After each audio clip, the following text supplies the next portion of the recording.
Il était une fois, dans un village africain lointain, une belle princesse nommée Amina. Elle était la fille unique du roi, et elle était connue dans tout le royaume pour sa beauté éblouissante et sa gentillesse sans limite. Son cœur était aussi grand que le ciel et sa sagesse surpassaient celle de bien des sages du village. Amina passait ses journées à apprendre, à écouter les histoires des anciens, et à aider ceux qui étaient dans le besoin. Elle aimait particulièrement se promener dans la forêt voisine, un lieu magique et paisible où elle trouvait souvent des moments de tranquillité et de réflexion. Un jour, alors que le soleil brillait haut dans le ciel et que les oiseaux chantaient joyeusement, Amina décida de se rendre dans la forêt avec ses dames de compagnie. Elle riait et parlait gaiement, cueillant des fleurs et admirant la beauté naturelle qui les entourait. La forêt était leur sanctuaire, un lieu où elle pouvait s'évader des responsabilités et des regards parfois oppressants du palais. Au détour d'un sentier, Amina aperçut une créature étrange assise près d'un ruisseau scintillant. C'était un gobelin, petit et recroquevillé, le visage marqué par une tristesse profonde. Ces dames de chambre, effrayées par l'apparence inhabituelle du gobelin, reculèrent immédiatement, leur visage pâlissant de peur. Mais Amina, avec son cœur compatissant, ne ressentit aucune crainte. Au contraire, elle fut attirée par la détresse évidente de la créature. Elle s'approcha doucement du gobelin, ses pas légers ne faisant presque aucun bruit sur les feuilles mortes.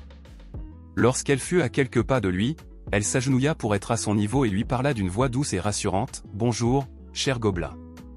Pourquoi es-tu si triste en ce jour si beau ?» Le gobelin leva les yeux vers elle, surpris par sa gentillesse et son absence de peur.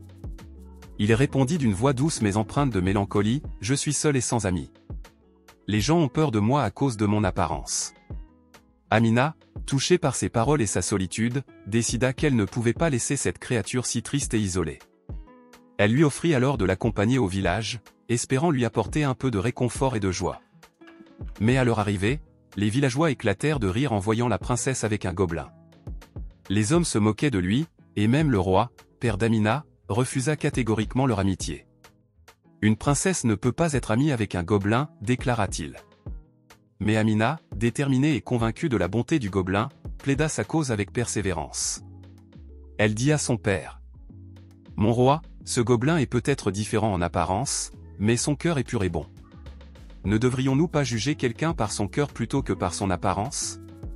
Le roi, touché par les paroles sages de sa fille, finit par accepter de rencontrer le gobelin.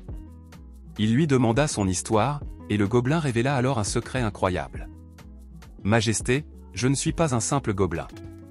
Je suis le prince d'un village lointain, autrefois très riche et prospère.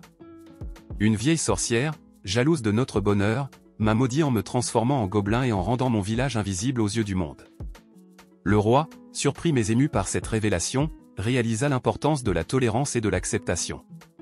Il donna sa bénédiction à Amina et au gobelin. Le village entier se rassembla pour célébrer ce mariage inhabituel mais profondément significatif. Peu après le mariage, la malédiction fut levée.